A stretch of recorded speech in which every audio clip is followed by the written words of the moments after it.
పెళ్ళి ఎన్నాళ్ళు అయిందండి ఇప్పటికి?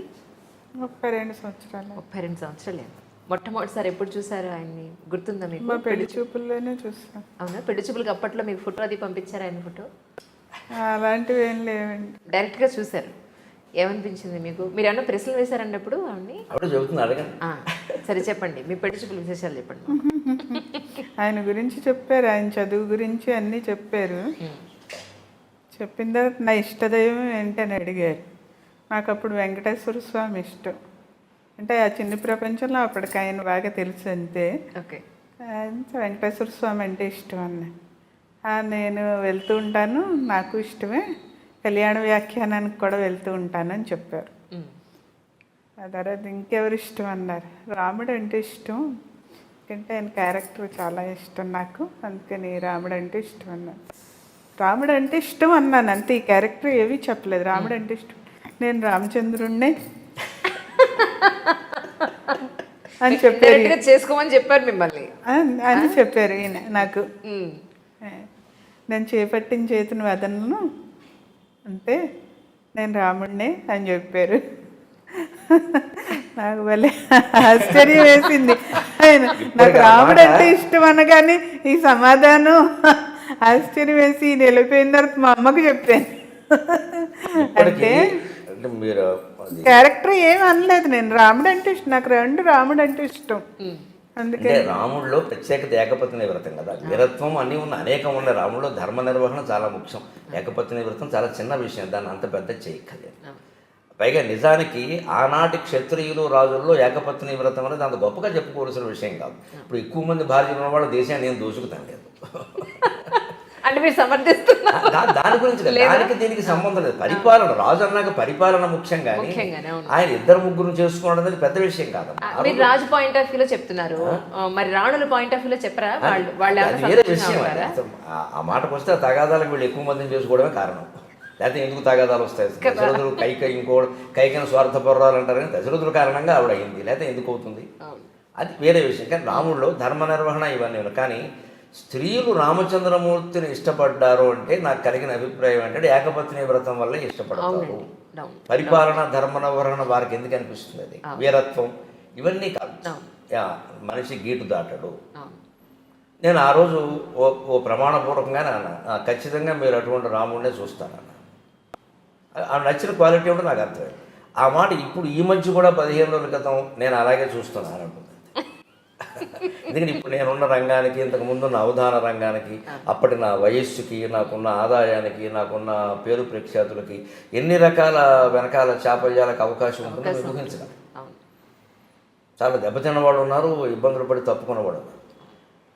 ఆ భయం సహజంగా భార్యకు ఉంటుంది, నాకు ఉంటుంది ఎప్పటికప్పుడు. కొన్ని సందర్భాల్లో నేను మా అమ్మవారి దగ్గర అమ్మ నన్ను కాపాడని ఒత్తుకున్న సందర్భాలు ఉన్నాయి. అంటే మనస్సులోకి చెడు ఆలోచన రాకుండా కాపాడుతుంది. అది కూడా ఎప్పుడైనా మన మనస్సులో ఒక పొరపాటు ఆలోచన వచ్చినప్పుడు భగవంతుడి దగ్గర చెప్పుకోవచ్చు. ఇంకెక్కడ చెప్పుకుంటాం? నేనేమిటమ్మా నా స్థాయి, నాకు ఇలాంటి ఆలోచనలు వస్తున్నాయి అని ఎప్పుడైనా వస్తే కూడా ఒకసారి పాపపు చింతయంచు బలవంతముగా మరలింపనేటికిన్ పాపము పుణ్యము పరమ పావని నీదు స్వరూపముంచు నీ పాపట పింద చెప్పినది భగవతమున దేవి. పాపము పుణ్యమున్ పరమ పావని నీదు స్వరూపముంచు నీ పాపట పింద చెప్పినది భాగవతమున దేవి. ఈపయన్ చీపురు తోడ చిమ్మెదను చింతను చింతను గూర్చి చింతను. ఇలాంటి పద్యాలు తన్నుకుంటూ వచ్చాయంటే కారణం అది. అయితే నాకు గొప్ప నమ్మకం అమ్మవారి మీద, భగవంతుడి మీద. ఎందుకంటే ఈ పద్యం ఇలా చెప్పి నా మనస్సులో భావం అక్కడ కక్కగానే ఆ భావం దూరం అయిపోయింది. అంత గొప్పతనం ఉంది కలుగుతాం. భారం తీరిపోతుంది. చెప్పేశాం. ఆవిడ చూసుకుంది అలాగే. మనిషి తప్పటోడు వేయకుండా, దిగజారిపోకుండా, ఇంత డబ్బు రాని ఏమి రాని, దాని మీద కాంక్ష లేకుండా, మాకు ఏమీ లోట్లేదు, భగవంతుడి దయవల్ల శుభ్రంగా ఉన్నా. పొలం ఉంది, ఇల్లు ఉంది, స్థలం ఉంది, డబ్బులు ఉన్నాయి, ఆవిడ బంగారం చూస్తున్నారుగా ఉంది, ఏమి లోట్లేదు. కానీ దాని మీద వ్యామోహం. మీకు ఎప్పుడన్నా అమ్మ నువ్వే దిక్కు లేదా భగవంతుడు నువ్వే దిక్కు అనే ఒక శరణాగతికి వచ్చిన సందర్భం కానీ, భగవంతుడు ఉన్నాడు అని అనిపించిన సందర్భం కానీ అనిపించిందండి? ఉన్నాడని ఎప్పుడు మొదటి నుంచి ఉందిగా నమ్మకం, దానికి ఉంది. కానీ నువ్వే దిక్కు, నువ్వు తప్పితే నన్ను ఎవరూ కాపాడలేరు అని 3-4 సందర్భాలు ఉన్నాయి. అన్నీ మనం బయటికి చెప్పగలిగినవి కాదు. కుటుంబ పరంగా ఉండొచ్చు, బయట సామాజికంగా ఉండొచ్చు. ముఖ్యంగా ఉద్యోగపరంగా నేను ఎదుర్కొన్న ఇబ్బందులు ఎక్కువ ఉన్నాయి. ఉద్యోగాలు తరచు మారాల్సి వచ్చింది.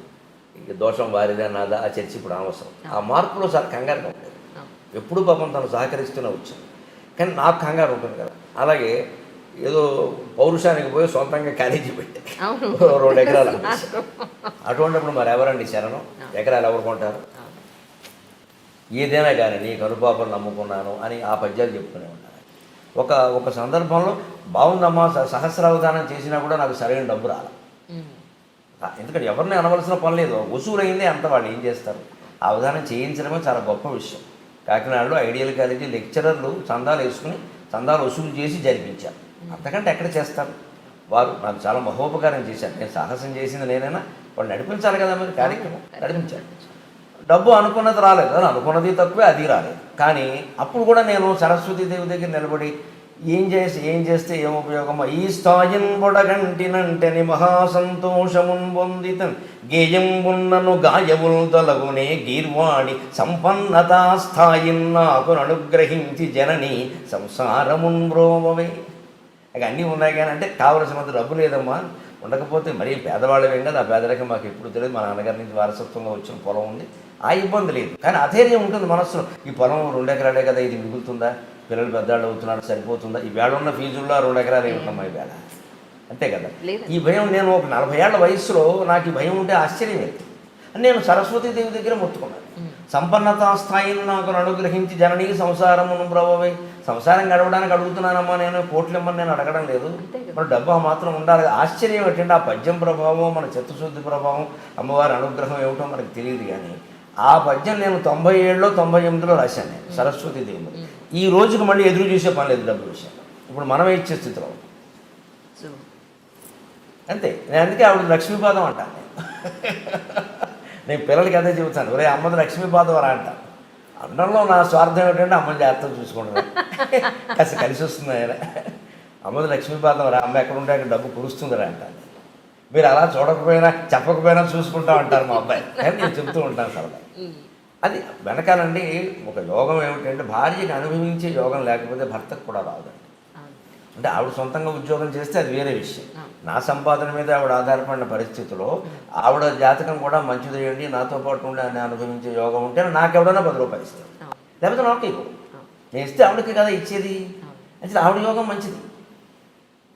అలాగా కలిసి వచ్చింది అంతే పరిస్థితి. అలా అంటే ఎప్పటికప్పుడు ఆ దుఃఖాన్ని భగవంతుడితో చిత్తశుద్ధిగా చెప్పుకోవడం వల్ల, పైగా అంతకుమించి నాకు వద్దనడం వల్ల, నాకు కాలేజీ కోల్పోయినప్పుడు కూడా నేను 4 లక్షలు పోయాయమ్మా, 2 లక్షలు 4 లక్షలు పోయాయి. 4 లక్షలు ఎక్కువ వద్దని చెప్పాను. ఎక్కువ వస్తే మళ్ళీ ఏదో చేస్తాం. ఆవిడ ఎప్పుడు ఎక్కువే ఇచ్చినది వేరే విషయం, కానీ ఏమీ చేయాలనే దురాలోచన మనకు రాలేదు. ఆ సంతృప్తి ఎప్పటికి కాదు. ఈ మధ్యకాలంలో అవధానంలో తగ్గాయి అంటారండి? బాగా తగ్గాయి. నా మటుకు నేను ఇప్పుడు ఈ క్షణానికి అవధానం చేసి 10 నెలలు అయింది, సుమారుగా ఏడాది. బాగా తగ్గాయి. అంటే అవధానాల మోజు కొనసాగినప్పుడు 95 నుంచి 2005 వరకు అది కొనసాగింది. అది అప్పుడు అవధానం చేయకపోయినా ప్రతి సాహిత్యవేత్తని అవధానం రాదని అడిగేవాడు.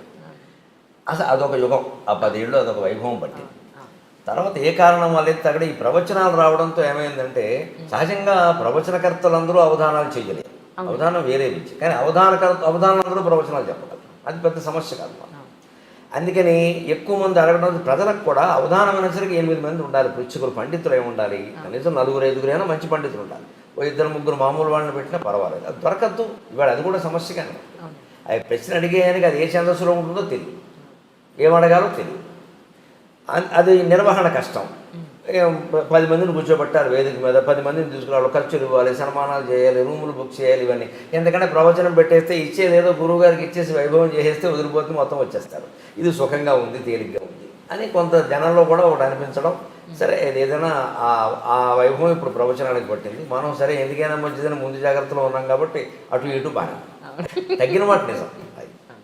కానీ ఇప్పటివరకు ఏ కాలంలోనూ లేనంత మంది ప్రవచనకర్తలు ఈ కలియుగంలో నిజంగా ప్రజలు అదృష్టం చేసుకున్నారనే చెప్పుకోవాలి. ఎందుకంటే చేసేది మంచా చెడ, లేకపోతే అసలు ఏం జరుగుతోంది, ఎలా ఉంటే మంచిది అనేది మీలాంటి వాళ్ళందరి వల్ల కూడా చాలా మేలు నిజంగా. అంటే ఒకట్లేండి, కొంతమంది మరీ మూర్ఖంగా చెప్పి మరీ మూర్ఖంగా బిహేవ్ చేసేవాళ్ళు కొంతమంది ఉన్నప్పటికీ విధానాల్లో తేడాలు ఉంటాయమ్మా. కానీ ఒక మేలు జరుగుతున్నది ఏమిటంటే అందరి వల్లను అసలు ఈ మధ్య 10 ఏళ్ళుగా మనం జరుపుకుంటున్న పండుగలు ఇదివరకు మనం జరుపుకోలేదు. గుళ్ళల్లో ఈ మధ్య 10 ఏళ్ళుగా ఉన్న ఉత్సవాలు ఇదివరకు జరగలేదు.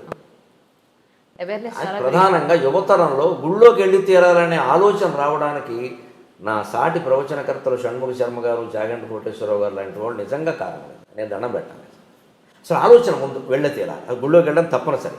నిత్య విధుల్లో గుళ్ళోకి వెళ్ళడం ఒకటి, నిత్య జీవిత చర్యల్లో గుళ్ళోకి వెళ్ళడం ఒకటి. ఆ భావం కలిగిందా లేదా? అది క్రమంగా చైతన్య మార్గంలోకి, జ్ఞాన మార్గంలోకి వెళ్ళడం అనేది ముందు తెలుసుకుంటే కదా వెళ్ళేది. నా తాపత్రయం వల్ల ఏమిటంటే ఈ కర్మకాండ ఉన్న విషయం ఉంది. మనం అనుకునేది ఈ గుళ్ళు, గోపురాలు, తీర్థాలు, యాత్రలు, యజ్ఞాలు, ఇది 2 వైపులా పదునున్న కత్తి. తీసుకెడితే మనిషిని యోగ వాసిష్టంలోకి, జ్ఞాన మార్గంలోకి తీసుకెడుతుంది. లేదు, ముంచేస్తుంది. అక్కడ ఆ పిచ్చి నమ్మకాలు పడిపోతాడు. వెళ్ళడం మంచిదే, కానీ ఎప్పుడైనా వెళ్ళలేకపోతే అయ్యో వెళ్ళలేకపోయాను బెంగట్టుకోక్కర్లేదు. పైగా ఏమిటంటే సోమవారం శివుడు గుడిని, ఆంజనేయ స్వామి, మంగళవారం ఆంజనేయ స్వామి టైం టేబుల్ పెట్టేసరికి మంగళవారం పొరపాటు శివుడి గుడిలో కడితే ఏమన్నా అవుతుందేమో అన్న బెంగ. ఇదే మీరు అనుకునే మూర్ఖత్వం. ఇవి పెరిగిపోతాయి సహజంగా. అంటే ప్రవచనకర్తలు ఎవరైనా, నేనైనా వారైనా జాగ్రత్త తీసుకోవాల్సింది, మనం ఇది చెబుతున్నది వారు ఒక క్రమశిక్షణతో ఒక పద్ధతిలో ఉండడానికి, కానీ ఇదే అంతిమ లక్ష్యం కాదు. గుడి అనేది ఒక శిక్షణ కేంద్రం.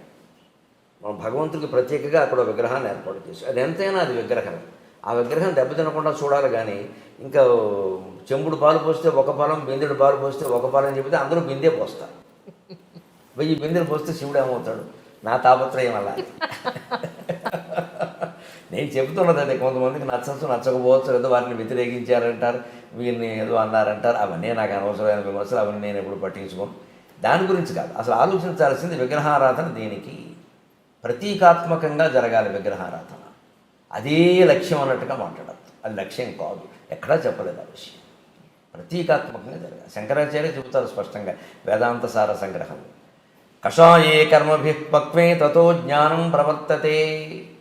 ఆయుర్వేద వైద్యులు కషాయాన్ని తయారు చేస్తుంటే ఈ తెడ్డు పెట్టి తిప్పుతూ ఎప్పటికప్పుడు పాకం చూసుకుంటాడు. పాకం సరిగ్గా ఉందా లేదా, పాకం సరిగ్గా ఉందా. అలా మనం చేసే సత్యనారాయణ వ్రతం సహా, పెళ్ళిళ్ళు సహా, ఉపనయనాలు సహా, ఇదెందుకు ఆ ప్రయోజనం నెరవేరిందా లేదా అని చూసుకోవాలి. లేకపోతే ఒట్టి కర్మకాండ మిగిలిపోతుంది అక్కడ. సత్యనారాయణ వ్రతం ఒకసారి చేసాడు అంటే వాడు అబద్ధం ఆడకూడదమ్మా. మీరు అలాంటి మనిషిని చూపించగలరా? నేను 100 సార్లు చేశాను, అన్నవరం వెళ్ళాను, ప్రతి ఏకాదశికి చేయించుకుంటాను అన్నవాళ్ళు కొన్ని వేల మంది ఉన్నారు. వీళ్ళందరూ అబద్ధాలు ఆడకుండా ఉంటే ఇన్ని కేసులు కోర్టులో పెండింగ్లో ఉండవు. న్యాయమూర్తులకి ఇంత ఇబ్బంది ఉండదు. ఆ తత్వం సత్యనారాయణ వ్రతం అంటేనే సత్యవ్రతం. ఆయన ఎప్పటికీ సత్యదేవాయ నమః అంటారు, అంతే కదా. ఇప్పుడు ఫోన్ మాట్లాడితే నేను హరిఓమంటే ఇప్పుడు సత్యదేవాయ నమః అంటుంది. వాళ్ళ అన్నయ్య అంతే, సత్యదేవాయ నమః అంటారు. మా అన్నయ్య అంటూ ఉంటాడు, సత్యదేవాయ నమః అంటాడు ఫోన్ చేయగానే. అతను ఫోన్ చేస్తే సత్యదేవాయ నమః అంటాడు.